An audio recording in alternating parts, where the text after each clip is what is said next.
إن الحمد لله نحمده ونستعينه ونستغفره ونعوذ بالله من شرور أنفسنا ومن سيئات أعمالنا من يهدي الله فلا مضل له ومن يضلله فلا هادي له أشهد أن لا إله إلا الله وحده لا شريك له وأشهد أن محمدا عبده ورسوله رب اشرح لي صدري ويسر لي أمري واحلل عقدة من لساني يفقه قولي اللهم أرنا الحق حقا وارزقنا اتباعه وأرنا الباطل باطلا وارزقنا اجتنابه أعوذ بالله من الشيطان الرجيم بسم الله الرحمن الرحيم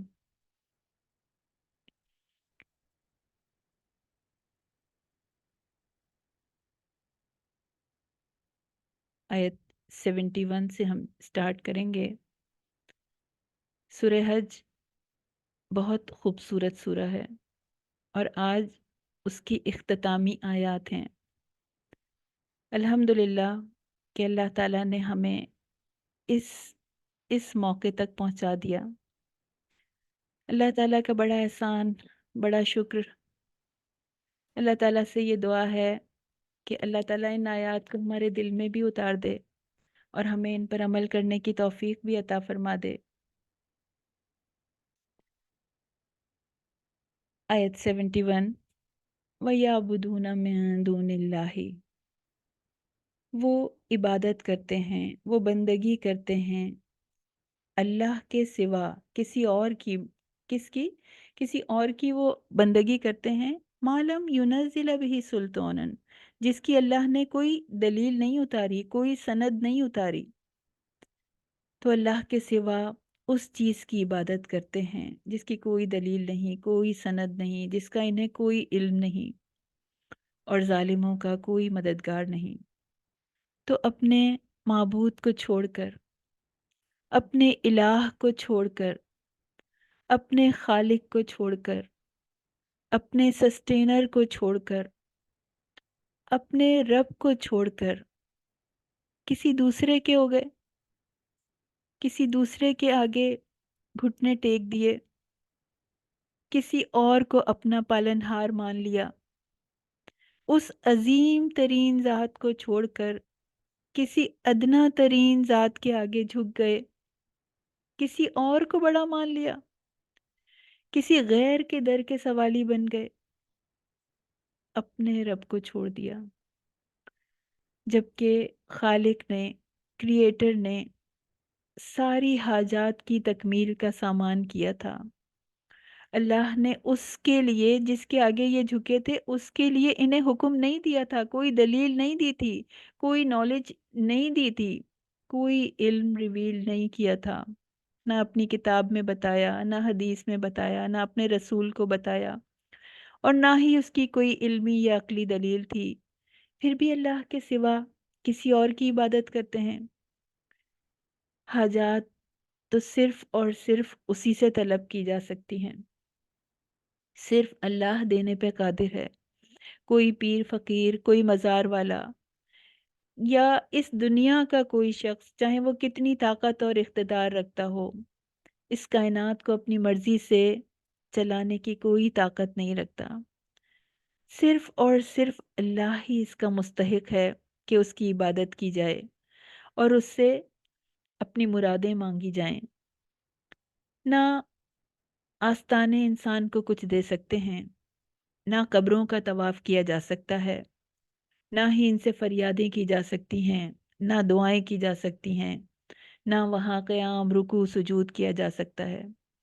تو صرف مشرکوں کو منع نہیں کیا جا رہا ہے، بلکہ اللہ کو ماننے والوں کو بھی ایک اشارہ دیا جا رہا ہے کہ ہو سکتا ہے کہ کوئی شخص ایسا ہو کہ وہ مزاروں اور آستانوں پر تو نہیں جاتا، وہ بتوں کے آگے ہاتھ نہیں پھیلاتا، مگر انسانوں کو اپنا خدا سمجھنے لگتا ہے۔ کچھ طاقتور اختیار رکھنے والے لوگوں کو اپنی تقدیر کا مالک سمجھنے لگتا ہے، ان کو اپنے نفع نقصان کا مالک سمجھنے لگتا ہے۔ تو کوئی بھی شخص، بس یاد رکھنے کی بات ہے، کوئی شخص اسٹیٹس میں کتنا ہی اونچا کیوں نہ ہو، کوئی شخص کتنی ہی طاقت اور قوت کا مالک کیوں نہ ہو، کتنے ہی اختیارات کا مالک کیوں نہ ہو، انسان ہمیشہ یاد رکھے کہ اللہ سب سے بڑا ہے، ساری طاقتوں کا، ساری قوتوں کا مالک اللہ ہے، اور اللہ کی نافرمانی میں کسی مخلوق کی اطاعت نہیں کی جا سکتی، کسی اور کو خوش کرنے کے لیے اس کو ناراض نہیں کیا جا سکتا، کسی اور کا دل رکھنے کے لیے اللہ کے حکم کو رد نہیں کیا جا سکتا، اس کے علاوہ کسی کی اطاعت نہیں کی جا سکتی۔ وَمَا لِلظَّالِمِينَ مِن نَصِيرٍ، مفسرین کہتے ہیں کہ اگر اتنا بھی کہہ دیا جاتا کہ وَمَا لَهُم مِن نَصِيرٍ تو بھی کافی تھا، یعنی ان کا کوئی مددگار نہیں، جو ایسا کرتے ہیں ان کا کوئی مددگار نہیں، مگر فرمایا وَمَا لِلظَّالِمِينَ مِن نَصِيرٍ، یعنی ظالموں کا کوئی مددگار نہیں، یعنی اللہ کی مدد سے ان کی محرومی کا باعث ان کا ظلم ہے، ان کا شرک ہے کہ اللہ کا حق بندوں کو دے دیا، اپنے مشکل کشا کا حق غیروں کو دے دیا، تو انہوں نے اپنے ظلم کے باعث اپنے مددگار کو کھو دیا، اللہ کو کھو دیا۔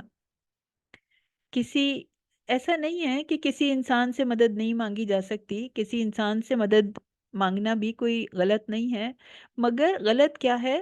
غلط یہ ہے کہ یہ سمجھنا کہ اگر اس انسان نے مدد نہ کی تو اس کا کوئی آسرا ہی نہیں ہے، کوئی سہارا ہی نہیں ہے، سارے اختیارات کا مالک کسی انسان کو سمجھنا، اور اللہ انسانوں کو سبب تو بناتا ہے مگر حقیقی طور پر مددگار تو اللہ ہی ہے۔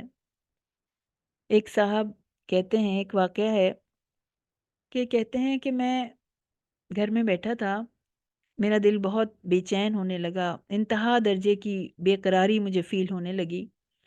میں باہر نکلا، کہتے ہیں میں مسجد کی طرف گیا تو وہاں دیکھا تو ایک شخص اکیلا رو رو کے اللہ سے گڑ گڑا رہا تھا اور اپنی کوئی ضرورت بیان کر رہا تھا کہ اللہ اس کے لیے مجھے عطا کر دے۔ وہ شخص کہتے ہیں کہ میں چھپ کے سنتا رہا، پھر میں سامنے آیا اور اس کی ضرورت پوری کر دی، اور اس کی ضرورت پوری کرنے کے بعد میں نے اس کو اپنا کارڈ دیا کہ جب بھی ضرورت پڑے تو مجھے کال کر لینا۔ تو وہ کہنے لگا کہ مجھے اس کی کوئی ضرورت نہیں، مجھے اس ذات کا راستہ پتہ ہے جس نے آپ کو یہاں بھیجا ہے۔ تو اللہ کسی نہ کسی کو ذریعہ بنا دیتے ہیں، مگر اوروں کو، دوسروں کو، غیروں کو اللہ کے علاوہ کسی اور کو اپنا ملجا و ماوا سمجھنا، یہ غلط ہے۔ ساری زندگی اگر ایسا کرے گا انسان تو ساری زندگی بھکاری بن کے لوگوں کے سامنے ہی ہاتھ پھیلاتا رہے گا، اللہ کی مدد سے بھی محروم ہو جائے گا اور ظالموں میں بھی شامل ہو جائے گا۔ پھر اللہ تعالیٰ فرماتے ہیں آیت 72، وَإِذَا تُتْلَى عَلَيْهِمْ آيَاتُنَا، اور جب ہماری آیات تلاوت کی جاتی ہیں ان پر، بینات، واضح آیات، کھلی آیات، روشن آیات، تعرف فی وجوہ الذین کفروا المنکر، تو تم ان لوگوں کے چہروں سے جنہوں نے کفر کیا ہے تم پہچان لوگے، تعرف پہچانا جائے گا، انکار، ان کا انکار پہچان لیا جائے گا، اور اس طرح کے قریب ہوں گے کہ ان لوگوں پر حملہ کر دے جو ان پر ہماری آیات کو تلاوت کرتے ہیں۔ تو بتایا جا رہا ہے، المنکر کہتے ہیں یہ مصدر میمی ہے یعنی انکار، اور یستونا، ستا یستو، ستون، سختی سے پکڑنا یا حملہ کرنا۔ تو اہم بات جو ہے کہ اللہ تعالیٰ کیا بتا رہے ہیں کہ جس کے سامنے آیات پڑھی جاتی ہیں، جس کے سامنے ان آیات کا تذکرہ کیا جاتا ہے، جس کے سامنے ان کا مفہوم واضح کیا جاتا ہے، اللہ تعالیٰ ان کا رسپانس مانیٹر کرتا ہے، ریکارڈ کرتا ہے، لکھ لیتا ہے۔ ان آیات کو سن کر اگر چہرے پر اکتاہٹ آئے، بیزاری سی محسوس ہو، یا ایسا لگے کہ کسی مجبوری کی وجہ سے بیٹھے ہیں۔ ایک کیفیت یہ ہے، یا ایسی کیفیت ہو کہ دل پہ خشیت طاری ہوتی ہو، آنکھیں آنسوؤں سے بھر جاتی ہوں، جسم لرزنے لگتا ہو، رونگٹے کھڑے ہو جاتے ہوں، یہ کیفیات چہرے پہ دکھائی جا رہی ہیں، دکھائی دیتی ہیں۔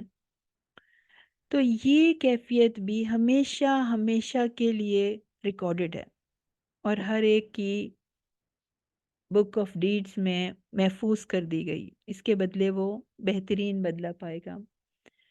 یہاں کچھ بدنصیب لوگوں کا تذکرہ ہے، کچھ ایسے بدنصیب ہیں جن کا اللہ نے اس آیت میں تذکرہ کیا ہے، اور اللہ کا شکوہ ہے، اللہ کی ناراضگی ہے کہ ان بدقسمت لوگوں کے، یعنی جب ان کے خالق کی بات ان کو پڑھ کر سنائی جا رہی ہے، ان کے مالک کا کلام ان کو پڑھ کر سنایا جا رہا ہے، ان کے پالنے والے کی آیات جب ان کے سامنے پڑھی جا رہی ہیں، مالک کائنات کی صفات جب بیان کی جا رہی ہیں، جب آخرت کے مناظر کی تصویر کھینچی جا رہی ہے، اتنی پر حکمت باتیں، اتنا واضح روشن کلام، اس کی تلاوت سننے کے بعد، اس کی آیات کو سننے کے بعد ان کے چہرے سے ان کا انکار صاف پہچانا جا رہا ہے، اور ان کی حالت صاف پہچانی جا رہی ہے۔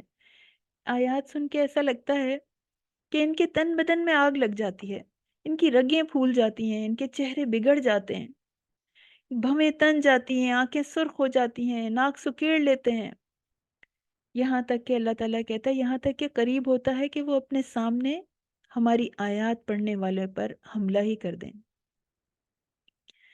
تو مسلمانوں میں بھی آپ کو ایسے بہت سے لوگ ملیں گے جو کہ اللہ کے نام سے چڑھتے ہیں۔ قرآن و حدیث کی کوئی بات آپ سمجھانے کی کوشش کریں تو ہتے سے اکھڑ جائیں گے۔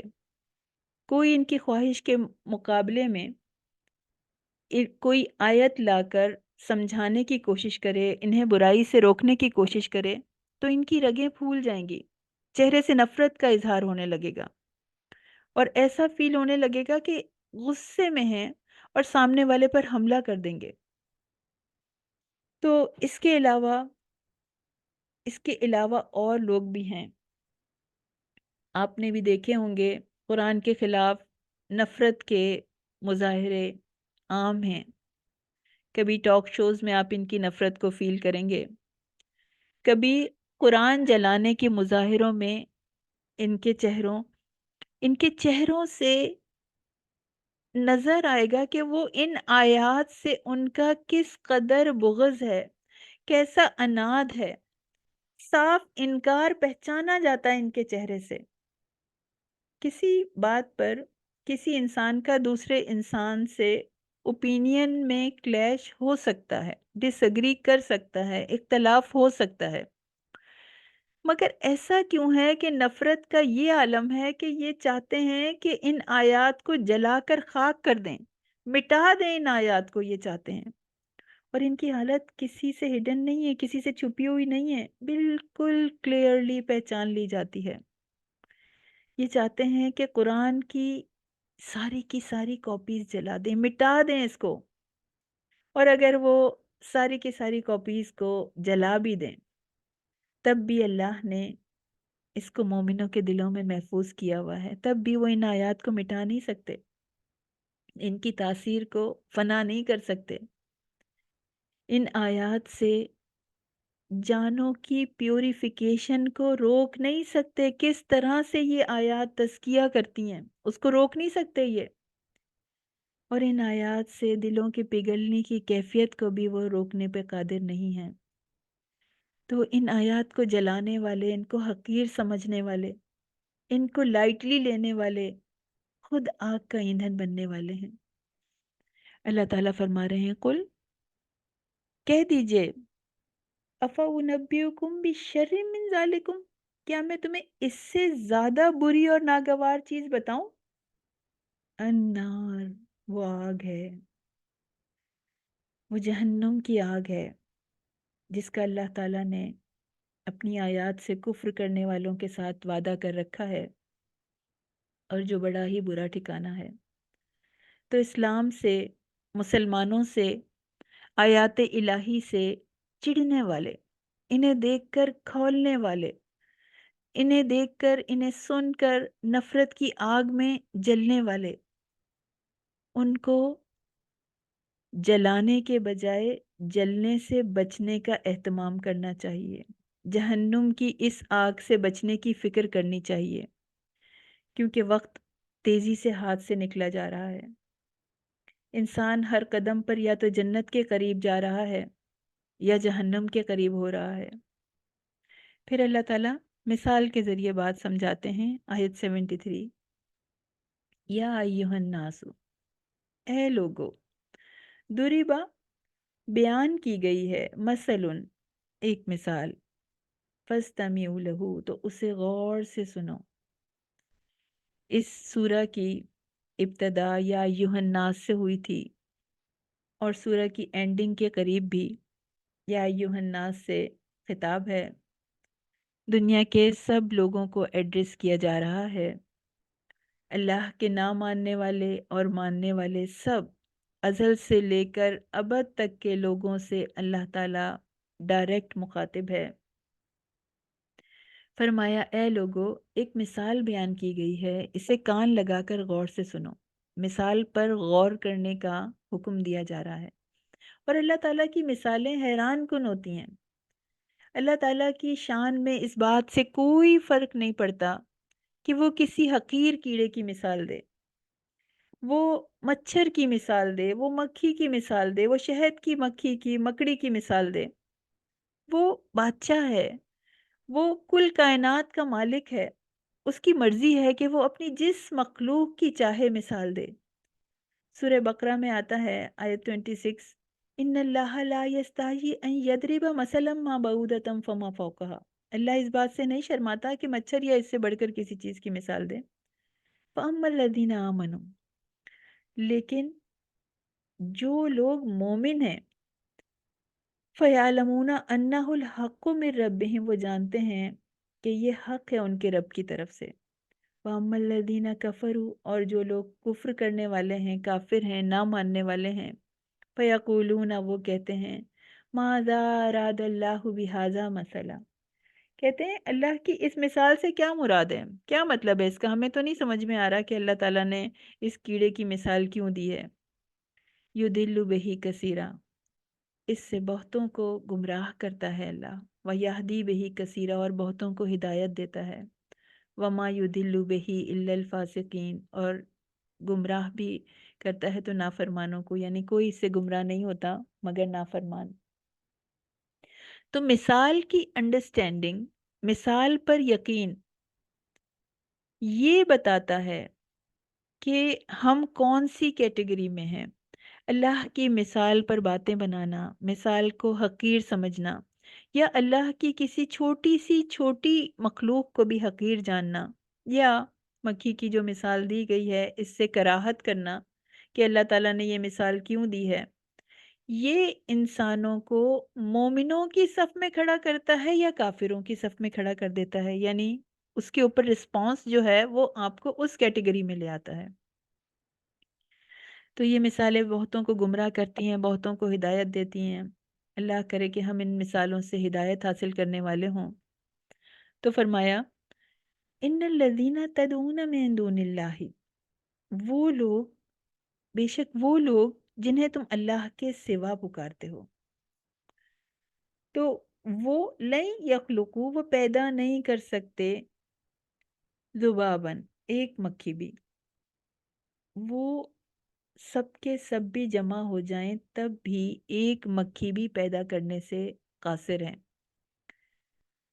مثال میں لن جو لفظ استعمال کیا گیا ہے، لن کی تاکید کے ساتھ ایک مکھی کے پیدا کرنے کی نفی فرمائی کہ وہ یہ کام نہ پہلے کبھی کر سکے، نہ اب کر سکتے ہیں، نہ اس وقت حال میں کر سکتے ہیں، نہ ہی فیوچر میں کبھی وہ ایسا کر سکیں گے۔ تو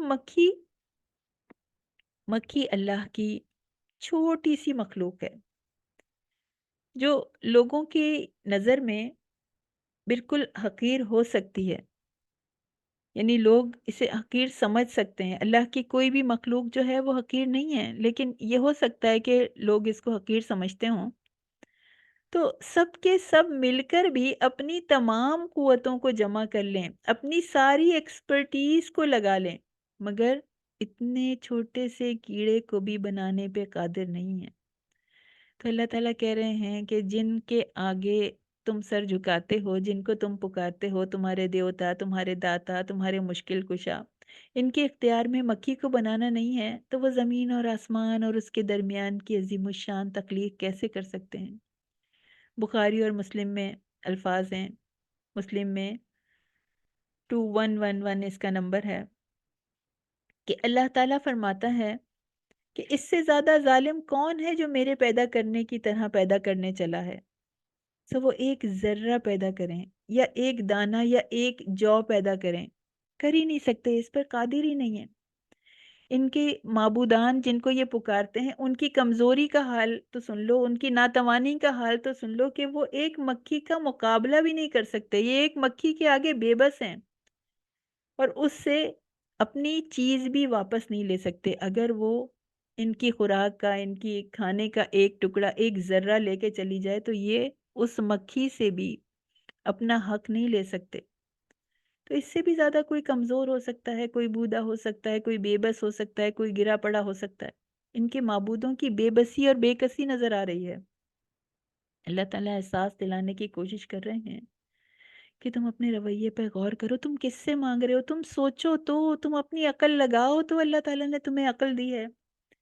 ان کی بے بسی کا یہ حال ہے، اور یعنی صرف یہی نہیں ہے کہ وہ پیدا نہیں کر سکتے، بلکہ سب کے سب جمع ہو جائیں سب کی قوت کے ساتھ، وہ تو کسی مکھی کو اپنے اوپر سے اڑا بھی نہیں سکتے۔ بار بار اگر کبھی مکھی آ کے بیٹھنے لگتی ہے تو اس کو ہٹا بھی نہیں سکتے، وہ بار بار آ رہی ہے اور انسان جو ہے وہ جھنجھلا رہا ہے، لیکن جو ہے وہ اس کو ہٹا نہیں سکتا، اتنی چھوٹی سی مکھی کو بھی۔ اور وَإِن يَسْلُبْهُمُ الذُّبَابُ، ایک اور مثال ہے کہ اگر مکھی ان سے کوئی چیز چھین لے تو وہ اسے چھڑا نہیں سکتے، کمزور ہے مانگنے والا، اور وہ بھی جس سے مانگا جائے۔ تو مکھی کوئی چیز چھین کر ان سے لے جائے تو یہ چھڑا نہیں سکتے۔ اگر یہ ایک غور طلب بات ہے، اسے ذرا غور کریں کہ مکھی میں اللہ تعالیٰ نے ایک ڈھیٹ پن رکھا ہے، اسے کتنا ہٹاؤ اڑاؤ وہ ہٹتی نہیں ہے۔ جسے کہتے ہیں نا کہ یہ کوئی چپکو قسم کی مکھی ہے۔ اچھا، کہا جاتا ہے کہ اگر یہ ڈھیٹ پن شیر میں ہوتا تو شاید ہی کوئی اس سے بچ پاتا، مگر یہ اللہ کی حکمت ہے کہ شیر کی قوت کے ساتھ اللہ تعالیٰ نے اسے لوگوں سے دور رہنا اس کے اندر الہام کر دیا، اور مکھی کی کمزوری کے ساتھ ایک ڈھیٹ پن رکھ دیا۔ اللہ تعالیٰ کہہ رہے ہیں دہوف طالب والمطلوب، کہ تم جنہیں اللہ کے سوا پکارتے ہو وہ کمزور ترین مکھی سے چھینی ہوئی چیز کو واپس بھی نہیں لے سکتے۔ تو مکھی کس قدر کمزور ہے، اور جس سے چھین کے لے جا رہی ہے وہ بھی بہت کمزور ہے، یعنی جس کی عبادت کی جا رہی ہے وہ بھی کمزور، جو عبادت کر رہا ہے وہ بھی کمزور۔ مکھی کی حقارت ایک ضرب المثل سمجھی جاتی ہے، لیکن اس کی جرت بے مثال ہے۔ بڑے بڑے جابر بادشاہ اس چھوٹی سی مکھی کے آگے بے بس ہو جاتے ہیں، اسے چہرے سے اڑاتے ہیں، پھر آ کے بیٹھ جاتی ہے۔ اور پھر کبھی تو ایسے بھی کہتے ہیں کہ معلوم نہیں اللہ تعالیٰ نے اسے کیوں پیدا کر دیا ہے۔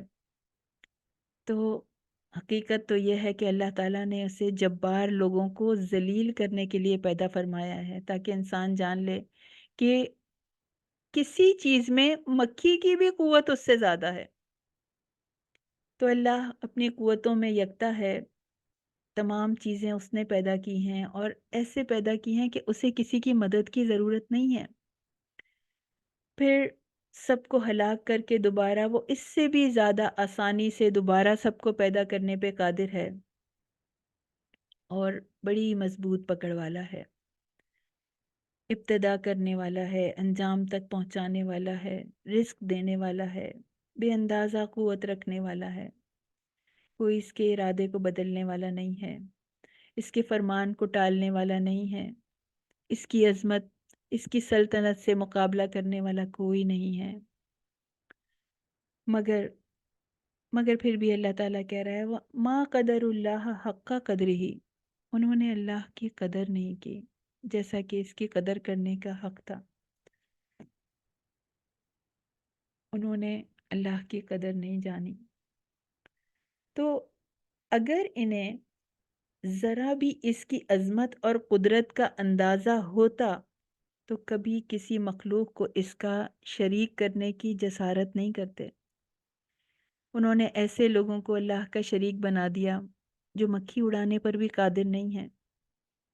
تو مشرکین نے اللہ کی قدر نہ جانی جیسے کہ اس کی قدر جاننے کا حق تھا۔ مگر ایک لمحے کے لیے سوچئے کہ مسلمانوں نے بھی کہاں اس کی قدر جانی، کہاں اس عالی مرتبت ذات کی قدر جانی ہے۔ وہ ذات جس کے حکم کو رد کرنے کی ہمت زمین اور آسمان میں نہیں ہے، چاند تاروں میں نہیں ہے، پوری کائنات میں نہیں ہے، اس کے حکم کو انسان کتنی آسانی سے اگنور کر دیتا ہے۔ ما قدر اللہ حق قدر ہی، جب اس کا داعی نماز کے لیے پکارتا ہے تو فوراً لبیک کہنے کے بجائے آہستہ آہستہ آتا ہے، تاخیر کے ساتھ آتا ہے، تو ان کرہن کھڑا ہوتا ہے اور اس میں بھی اللہ کو کم ہی یاد کرتا ہے۔ ما قدر اللہ حق قدر ہی، تو نام کے مسلمان ہیں، عمل سے تعلق نہیں ہے، گناہوں میں دھسے ہوئے ہیں اور پتہ بھی ہے کہ گناہوں میں ہیں، اور پھر بھی ان گناہوں سے باہر آنے کی کوئی پلاننگ نہیں ہے۔ مالک کل کائنات کے کلام پر کوئی توجہ نہیں ہے، اس کو سیکھنے کی کوئی رغبت نہیں ہے، اس کی تلاوت کی کوئی رغبت نہیں، اس کی کتاب سے کوئی محبت نہیں، اور ہر کام میں اس کے حکم کی خلاف ورزی۔ ما قدر اللہ حق قدر ہی، صرف اور صرف اللہ کا حق ہے کہ اسے پکارا جائے، اور یہ حق کسی اور کو دے دیا تو اس سے بڑھ کر بے قدری کیا ہوگی۔ اللہ تعالیٰ کا حق ان ہستیوں کو دے دیا جو حقیر ترین چیز مکھی بھی پیدا نہیں کر سکتے، نہ اس سے چھینی ہوئی چیز واپس لے سکتے ہیں، جبکہ ان اللہ لقوی عزیز، اللہ تو بہت قوت والا ہے، سب پر غالب ہے، اس کی قوتوں کی کوئی مثال نہیں، وہ عزیز ہے، زمین اور آسمان کی تمام مخلوقات اس کے قبضے میں ہیں، اس کے سامنے عاجز ہیں، وہ جو ارادہ فرماتا ہے اس کو پورا کرنے کی قدرت رکھتا ہے، کسی کی مجال نہیں ہے کہ کوئی اس کے ارادے کو روک سکے، جو چیز پیدا کرنا چاہتا ہے کرتا ہے، جسے فنا کرنا چاہتا ہے کرتا ہے، وہ سب پر غالب ہے اور کوئی اس پر غالب نہیں ہے۔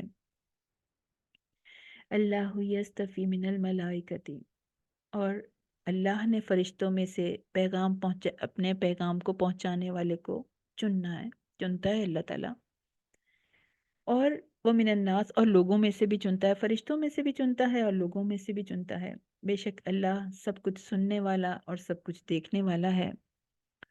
فرشتے بھی اللہ کی مخلوق ہیں اور انسان بھی اللہ کی مخلوق ہے، تو باقی مخلوقات کی طرح یہ مخلوق بھی اللہ کے سامنے عاجز ہیں، بے بس ہیں، لیکن ان دونوں کو یہ امتیاز حاصل ہے، اللہ تعالیٰ نے یہ فضیلت دی ہے کہ ان میں سے، فرشتوں میں سے یا انسانوں میں سے، اللہ کسی کو کسی خدمت کے لیے چن لیتا ہے، اور پیغام بری کی یعنی اپنا پیغام پہنچانے کی خدمت چونکہ ایک اہم خدمت ہے تو اس لیے صرف اس کا ذکر فرمایا۔ انسانوں میں بھی اللہ تعالیٰ نے جسے چاہا اس کو نبوت اور رسالت کے منصب پہ فائز کیا، اور اسی طرح ان کے بعد اس دنیا میں اللہ کے دین کا پیغام پہنچانے کے لیے بھی اللہ لوگوں کو منتخب کرتا ہے، قرآن کا پیغام پہنچانے کے لیے بھی اللہ چوز کرتے ہیں، کیونکہ اللہ دلوں کے خلوص کو دیکھتے ہیں، طلب کو دیکھتے ہیں، شوق کو دیکھتے ہیں، علم کو دیکھتے ہیں، نیتوں کے حال کو جانتے ہیں۔ تو دین کے کام کرنے کا موقع مل جانا ایسا اعزاز ہے جس سے بڑھ کر کسی مخلوق کے لیے کوئی اعزاز نہیں ہو سکتا۔ اللہ تعالیٰ فرما رہے ہیں ان اللہ سمیع بصیر۔ اس جملے سے کئی حقیقتوں کی طرف اشارہ ہو رہا ہے کہ جب اللہ خود سمیع و بصیر ہے، سب کچھ سننے والا اور دیکھنے والا ہے، تو اس کو کیا ضرورت ہے کہ وہ کسی کو اپنا شریک بنائے؟ اور جب اللہ سمیع بصیر ہے تو وہ فرشتوں کی ہر لمحہ نگرانی کر رہا ہے۔ فرشتوں کی مجال نہیں ہے، ان کی ہمت نہیں ہے کہ وہ اس کی بنائی ہوئی حدود سے باہر نکل سکیں۔ پھر جب اللہ سب کچھ سنتا ہے اور سب کچھ دیکھتا ہے تو اسے پتا ہے کہ کون کس منصب کے لائق ہے، لہٰذا اس کے انتخاب میں غلطی نہیں ہو سکتی اور نہ ہی اس سے بہتر کسی کا انتخاب ہو سکتا ہے۔ اللہ تعالیٰ فرماتے ہیں یعلم ما بین ایدیہم، وہ جانتا ہے جو ان کے سامنے ہے، وما خلفہم، اور جو ان کے پیچھے ہے، وإلی اللہ ترجع الامور، اور اللہ ہی کی طرف سب کام، سب امر، سب معاملات لوٹائے جاتے ہیں۔ یہ جملہ یعلم ما بین ایدیہم وما خلفہم، یہ جملہ قرآن میں 4 مقامات پہ آیا ہے۔ سورہ بقرہ آیت 255 میں، سورہ طہ آیت 110، سورہ انبیاء آیت 28 میں، اور یہاں پر سورہ حج میں یہ آیا۔ تو اللہ کے علم کا بیان کیا جا رہا ہے۔ علم کو اللہ تعالیٰ اپنے علم کے بارے میں بتا رہے ہیں۔ اللہ پر سب کا مستقبل، ماضی، حال کی طرح روشن ہے، ہر شخص کے ظاہر اور چھپے حالات کو جانتا ہے، دنیا کی کھلی اور چھپی ضرورتیں، ان کی ساری ضرورتوں کو جانتا ہے، مصلحتیں بھی وہی جانتا ہے، نیتیں بھی وہی جانتا ہے، اور فرشتوں اور نبیوں سے کس وقت کیا کام لینا ہے وہ خود نہیں جانتے مگر اللہ جانتا ہے۔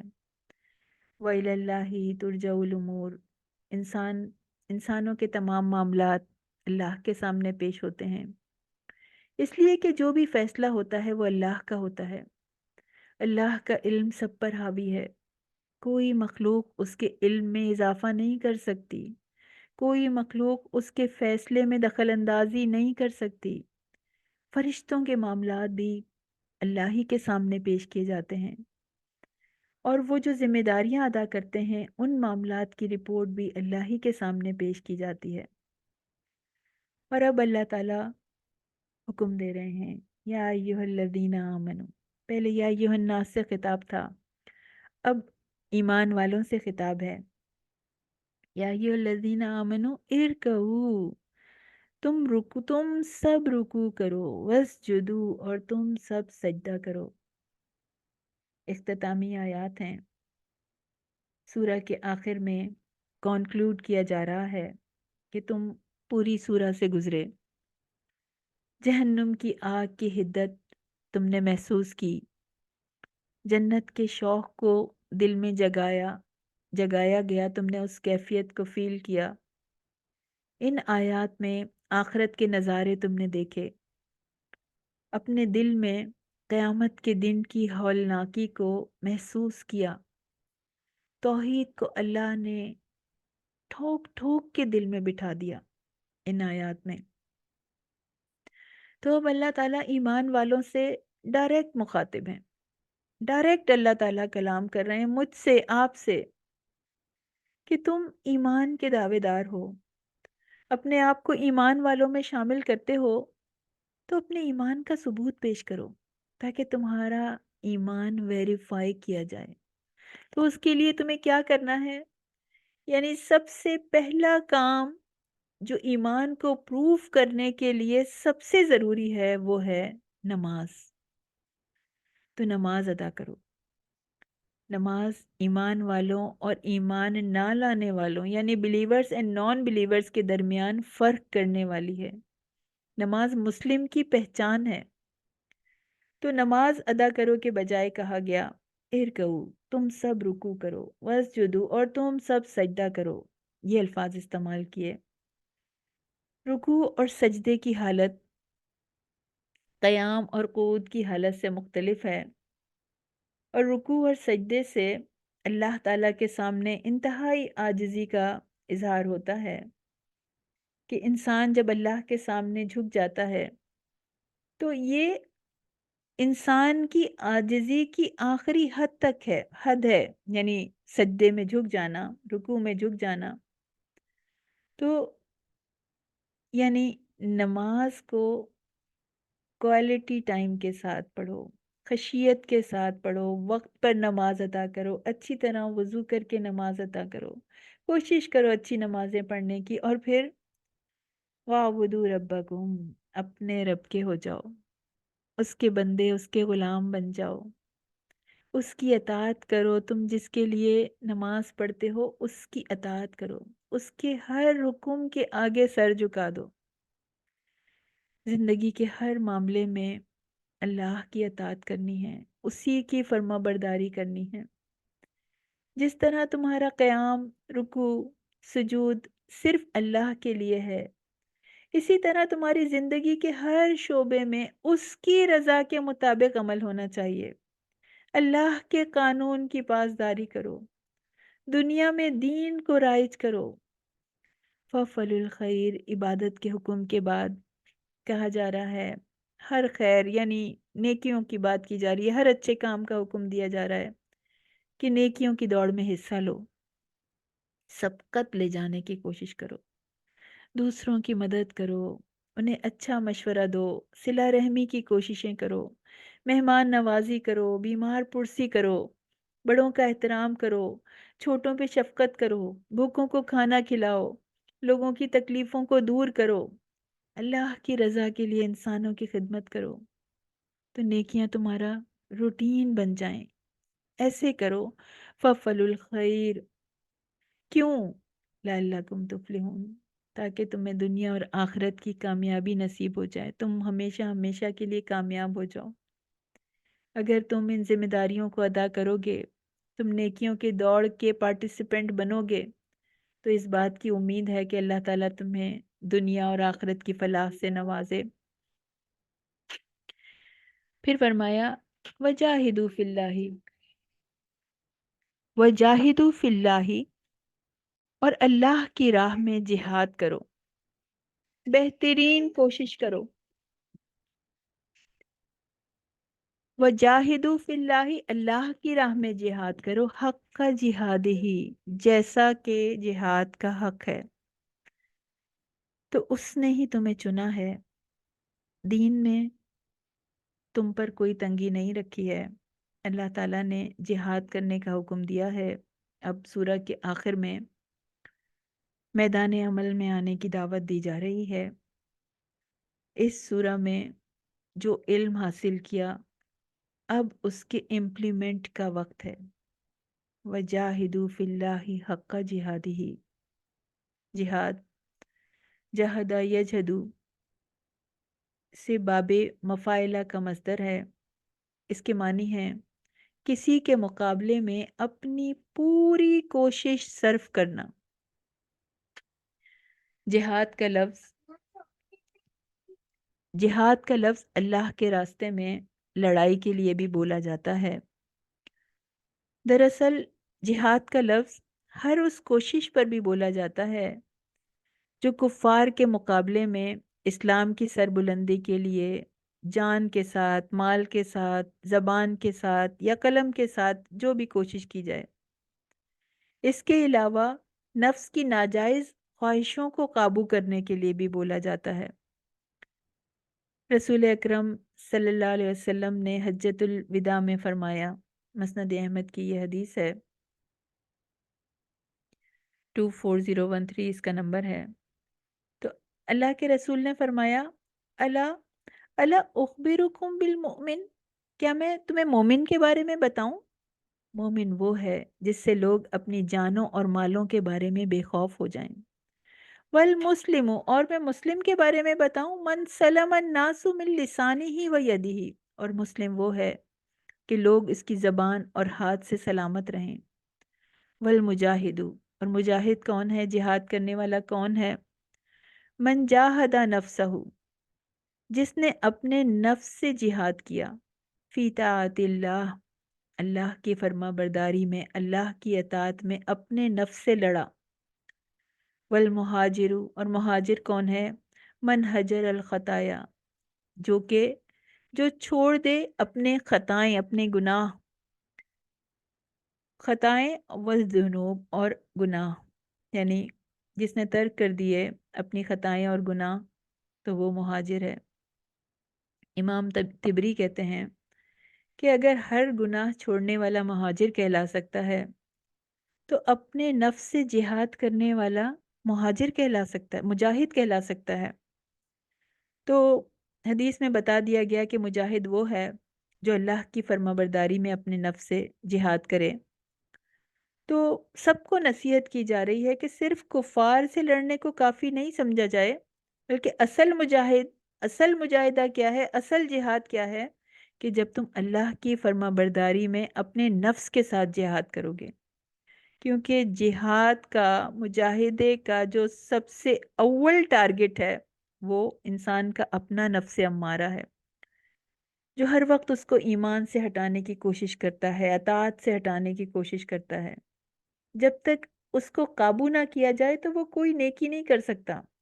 بعض اوقات یہ ہوتا ہے کہ باہر کے دشمن کو تو انسان اس پہ قابو پا لیتا ہے، لیکن اپنی خواہشات اور اپنی مفادات کی حوث جو ہے وہ انسان کو قابو میں کر لیتی ہے۔ تو جہاد بن نفس کی ایک معنی یہ بھی ہے کہ اللہ کے احکام پر عمل کرنے میں جو بھی مشقت اٹھانی پڑے، گناہوں سے بچنے میں جو بھی تکلیف ہو، اس پہ صبر کے ساتھ جمے رہیں۔ اور جہاد کا تذکرہ عورتوں کے لیے بھی آتا ہے کہ حضرت عائشہ رضی اللہ تعالیٰ عنہ نے رسول اللہ صلی اللہ علیہ وسلم سے پوچھا کہ کیا عورتوں پر بھی جہاد ہے؟ تو آپ صلی اللہ علیہ وسلم نے فرمایا نعم علیہن جہاد، ہاں ان پر جہاد ہے، لیکن ایسا جہاد لا قتال فیہ، جس میں کہ قتال کی نوبت نہیں آتی، یعنی حج اور عمرہ۔ پھر ایک شخص نبی کریم صلی اللہ علیہ وسلم کے پاس آئے، ان کی خدمت میں آئے، تو جہاد پہ جانے کی اجازت چاہی۔ تو آپ صلی اللہ علیہ وسلم نے پوچھا کہ کیا تمہارے والدین زندہ ہیں؟ تو انہوں نے کہا ہاں۔ تو آپ صلی اللہ علیہ وسلم نے فرمایا کہ انہی دونوں میں جہاد کرو، یعنی والدین کی خدمت کو بھی جہاد قرار دیا گیا، کیونکہ اس میں مشقت بھی ہوتی ہے، اور بڑھاپے کی وجہ سے والدین کے مزاج میں تیزی آ جاتی ہے، ان کی ڈانٹ ڈپٹ زیادہ ہو جاتی ہے، وہ چڑچڑے ہو جاتے ہیں، تو یہ سب کچھ سننا جو ہے وہ نفس کو بہت بھاری گزرتا ہے۔ تو یہ بھی جہاد ہے۔ ہم لوگ جو حج اور عمرے کے لیے جو بھی پلاننگ کرتے ہیں، جو بھی مشقتیں اٹھاتے ہیں، تو اللہ تعالیٰ نے تو خواتین کے لیے اس کو بھی جہاد بنا دیا۔ پھر سب سے بڑا جہاد، اللہ تعالیٰ کہتے ہیں سب سے بڑا جہاد کون سا ہے جس کا قرآن مجید میں تذکرہ کیا گیا ہے؟ جہاد بالقرآن۔ اللہ تعالیٰ فرماتے ہیں سورہ فرقان میں آیت 51 52 ہیں، وَلَا تُطِعِ الْكَافِرِينَ وَجَاهِدْهُمْ بِهِ جِهَادًا كَبِيرًا، آپ کافروں کی اطاعت نہ کیجیے اور ان سے قرآن کے ذریعے بڑا جہاد کیجیے، جہادن کبیرہ کیجیے، سب سے بڑا جہاد، سب سے اہم جہاد، جہادن کبیرہ، قرآن کے ذریعے جہاد۔ جو دین سے دور ہیں ان کو قرآن کا پیغام پہنچانا، یہ بھی جہاد ہے۔ ان کو ایمان کی طرف لانے کی کوشش کرنا، یہ بھی جہاد ہے۔ مسلمانوں میں جو عمل نہیں کر رہے ان کو عمل کی طرف لے کے آنا، یہ بھی جہاد ہے۔ اور یہی آج کا پریکٹیکل ہوم ورک ہے کہ ہمیں جہادن کبیرہ کرنا ہے، قرآن کو اپنے اوپر بھی نافذ کرنا ہے اور دوسروں کو اس کے قریب لانے کی کوشش کرنی ہے۔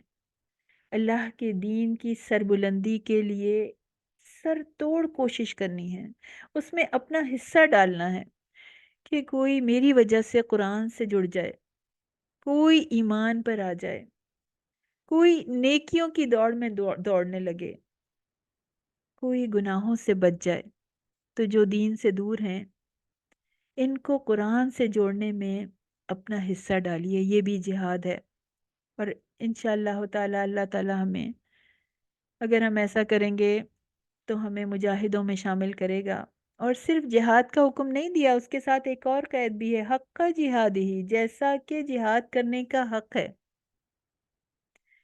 یعنی اللہ کے کلمے کی سربلندی کے لیے ایسی جد و جہد کرنی ہے جس میں کمزوری کا کوئی دخل نہیں ہو، جس میں کاہلی جو ہے وہ آڑے نہ آئے، کوئی رکاوٹ نہ بنے، نہ ہی کوئی بیک ڈور کھلا رکھا جائے، نہ ہی کوئی مصلحت راستہ روکے، نہ خواہشات انسان کی رکاوٹ بنے، نہ ہی مفادات راستے میں آئیں، نہ ہی حالات کے دباؤ سے انسان جو ہے وہ ان کے پریشر میں آ جائے۔ تو اللہ تعالیٰ نے جہاد کا حکم دیا، اور اللہ تعالیٰ کہہ رہے ہیں ہوا اجتباکم، یعنی اسی نے تمہیں چنا ہے۔ اس خطاب کے اولین مخاطب تو صحابہ کرام ہیں، پھر پوری امت سے خطاب ہے کہ اللہ تعالیٰ نے تمہیں تمام امتوں میں چن لیا ہے۔ کنتم خیر امت اخرجت للناس، تم بہترین امت ہو جو لوگوں کے لیے نکالی گئی ہے۔ وما جعل علیکم فی الدین من حرج،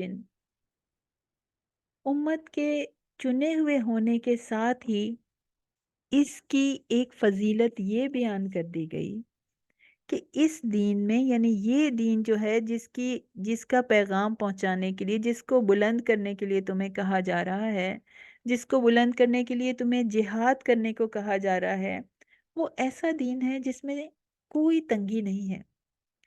رسول اکرم صلی اللہ علیہ وسلم نے فرمایا، بخاری کی حدیث ہے، الایمان میں باب الدین یسرن 39 ہے حدیث نمبر، ان الدین یسرن، یہ دین آسان دین ہے۔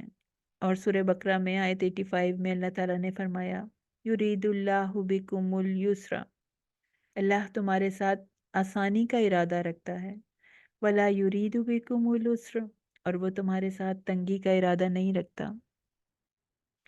تو اللہ نے تمہیں جس جہاد کا حکم دیا ہے، دین کی سربلندی کا جو تمہیں حکم دیا ہے، اس کے بارے میں تمہیں اطمینان ہو جانا چاہیے کہ اس کی ذمہ داریاں ادا کرتے ہوئے تم کوئی مشکل محسوس نہیں کرو گے۔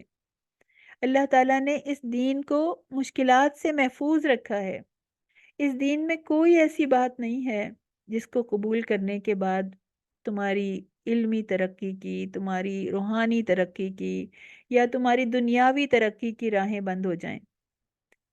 اس دین نے تو تہذیب و تمدن کی بنیادیں رکھی ہیں، اور یہ تو آج کے نوجوان کی بد نصیبی ہے اگر وہ یہ سمجھے کہ دین جو ہے وہ ہماری ترقی کی راہ میں رکاوٹ ہے۔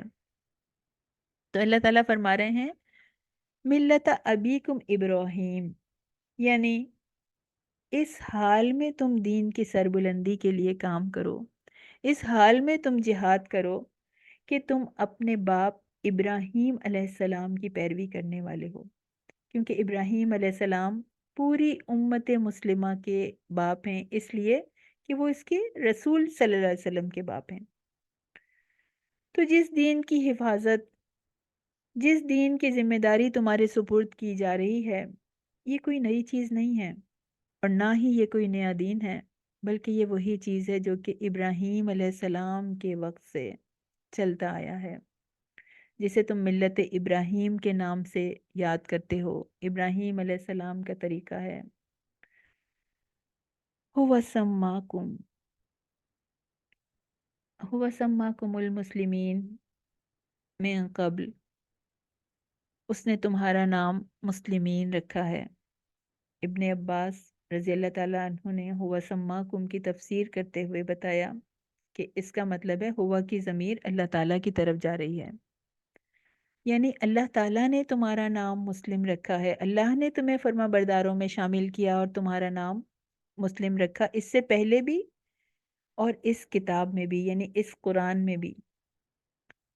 لِيَكُونَ الرَّسُولُ شَهِيدًا عَلَيْكُمْ، تاکہ رسول تم پر شہادت دینے والا بنے، وَتَكُونُ الشُّهَدَاءَ عَلَى النَّاسِ، اور تم لوگوں پر شہادت دینے والے بنو۔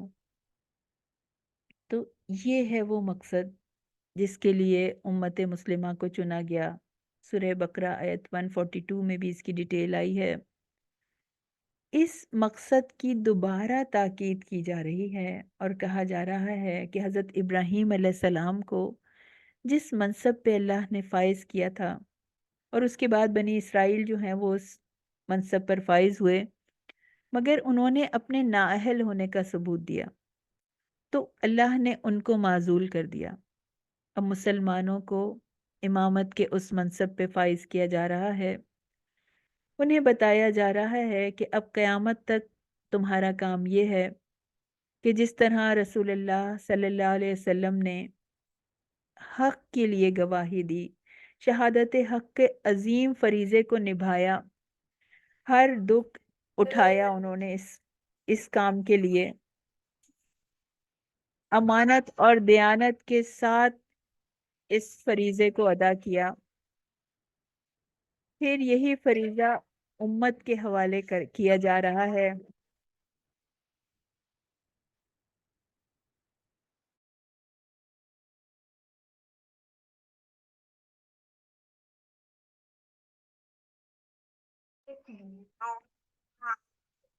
وَأَقِيمُوا الصَّلَاةَ وَآتُوا الزَّكَاةَ، تو نماز قائم کرو اور زکوٰۃ ادا کرو اور اللہ کو مضبوطی سے تھامو،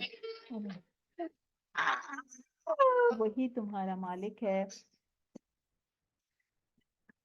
وہی تمہارا مالک ہے۔ وَنِعْمَ الْمَوْلَىٰ وَنِعْمَ النَّصِيرُ، اور وہ بہت اچھا مالک ہے اور بہت اچھا مددگار۔ تو پھر لوٹ کر پھر اقام الصلاح پہ زور دیا جا رہا ہے، زکوٰۃ کے اہتمام پہ زور دیا جا رہا ہے، کیونکہ ان دونوں کے بغیر شہادت حق کی ذمہ داری ادا کرنا بہت مشکل تھا، کیونکہ پورے دین کی عمارت ان دو ستونوں پر قائم ہے۔ کہا جا رہا ہے وَاعْتَصِمُوا بِاللَّهِ، اللہ کو مضبوطی سے تھام لو، یعنی اس کے تمام احکام کو مضبوطی سے تھام لو، اس کی کتاب کو مضبوطی سے تھام لو، ہر مشکل اور مصیبت میں، بلکہ اپنے ہر کام میں اس کے سہارے کو مضبوطی کے ساتھ تھامے رکھو۔ کیونکہ ہوا مولاکم، وجہ بیان کی جا رہی ہے کہ اللہ کو مضبوطی سے تھامنے کی، کیونکہ وہ تمہارا مولا ہے، تمہارا مالک ہے، تمہارے تمام کاموں کا ذمہ اٹھانے والا ہے۔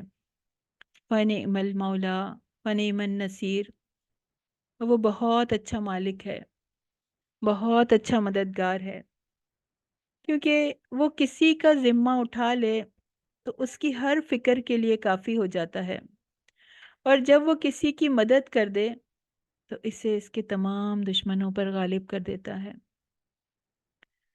وآخر دعوانا الحمد للہ رب العالمین۔ اللہ تعالیٰ ہماری مدد کر دے، اللہ تعالیٰ ہمیں ہمارے دشمنوں پر غالب کر دے، اللہ تعالیٰ ہماری ہر فکر کے لیے، ہمارے ہر مسئلے کے لیے، ہماری ہر بیماری کے لیے، ہر تکلیف کے لیے کافی ہو جائے۔ اللہ نے اس صورت میں ہمیں جو بھی علم دیا، اللہ تعالیٰ ہمیں اس پر عمل کرنے والا بنا دے، اس پہ عمل کرنا ہمارے لیے آسان فرما دے۔ اے مالک الملک، ہمیں جہادن کبیرہ کرنے والا بنا دے، ہمیں قرآن کے ذریعے سے جہاد کرنے والا سکھا دے، جہاد کرنے والا بنا دے، ہمیں سکھا دے کہ کس طرح سے قرآن کے ذریعے جہاد کیا جاتا ہے، کس طرح سے قرآن کو اپنے اوپر نافذ کیا جاتا ہے۔ اے اللہ، ہم تیرے دین کو اپنے اوپر نافذ کرنے والے ہوں۔ اے اللہ، ہمیں ان لوگوں میں شامل کر لے جو عمل کرنے والے ہیں۔ اے اللہ، ہمیں ان لوگوں میں شامل کر لے جو نیکیوں کی دوڑ میں سبقت لے جانے والے ہیں۔ اللہ، تو ہمیں اس دوڑ میں لگا دے، ہمیں دنیا کی فالتو چیزوں سے نکال لے، جہاں جہاں ہمارے دل پھنسے ہیں اللہ ہمیں ان خواہشات سے نکال لے، ہمیں گناہوں سے نکال لے، ہمیں گمراہیوں سے نکال لے۔ اللہ ہمیں ہمت دے، طاقت دے، توانائی دے، انرجی دے کہ ہم تیری راہ میں نیکیاں کر سکیں، ہم شرک سے بچ سکیں۔ اے اللہ، ہمیں اپنی نافرمانی سے بچا لیجئے، اللہ ہمیں آزمائشوں سے بچا لیجئے، ہمیں اس دنیا کے فتنوں سے بچا لیجئے۔ اللہ ہمارے بچوں کو دنیا کی آزمائشوں سے بچا لیجئے، دنیا کے فتنوں سے بچا لیجئے، ہمارے خاندانوں کو دنیا کے فتنے سے بچا لیجئے۔ اے اللہ آپ آپ ہمیں برے انجام سے بچا لیجئے، ہمیں زندگی میں ایسے کام کرنے کی توفیق عطا فرما دیجئے کہ ہمارا انجام بہت اچھا ہو، ہمارا انجام جنت الفردوس ہو۔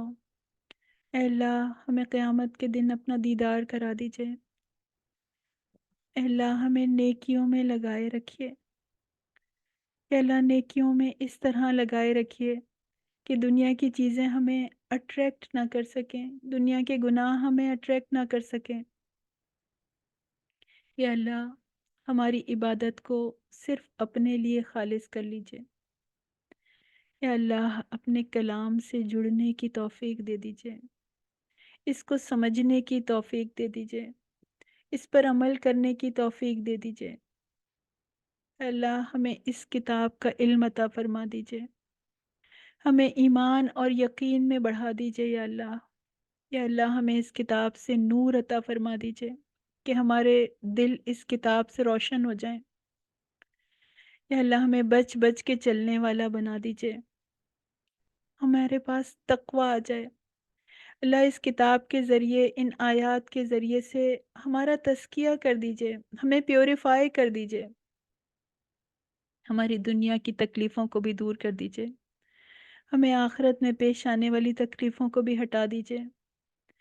یا اللہ ہمارے گناہوں کو ہمارے اعمال نامے سے مٹا دیجئے، ہماری پریشانیوں کو دور کر دیجئے، ہم پر اپنا فضل فرما دیجئے، ہمارے مسائل کو حل کر دیجئے۔ اللہ ہمارے رزق میں اضافہ کر دیجئے۔ یا اللہ ہم میں سے جو لوگ بیمار ہیں اللہ ان کو صحت کاملہ عطا فرما۔ ہماری گروپ ٹیچر کا ایکسیڈنٹ ہو گیا، اللہ تعالیٰ ان کو صحت کاملہ عطا فرما۔ یا اللہ اتنی اتنی بیماریاں ہیں، اتنی تکلیفیں ہیں، اتنی اذیتیں ہیں جن سے لوگ گزر رہے ہیں، یا اللہ ان کو دور فرما دے۔ اللہ آپ ہمارے لیے کافی ہو جائیے۔ اللہ ہم اس دنیا میں آپ کا پیغام پہنچانے والے بن جائیں، ہماری نیتوں کو خالص کر دیجئے، ہمیں صرف اپنے لیے چن لیجئے۔ ہمیں آپ نے کہا کہ آپ چنتے ہیں اپنے انسانوں میں سے بھی اور فرشتوں میں سے بھی۔ اللہ آپ چن لیجئے ہم کو کہ ہم آپ کے دین کے لیے کوئی کام کر سکیں، آپ کے دین کی کوئی خدمت کر سکیں، اس خدمت کو خالص کر دیجئے، ہماری نسلوں کو مومنوں میں سے کر دیجئے۔ یا اللہ آپ تمام مظلوموں کا سہارا بن جائیے، آپ تمام مسلمانوں کی خاص مدد فرمائیے، ان کو لوگوں کے ظلم سے، لوگوں کے شر سے بچا لیجئے۔ ربنا تقبل منا انک انت السمیع العلیم وتب علینا انک انت التواب الرحیم۔ السلام علیکم ورحمۃ اللہ وبرکاتہ۔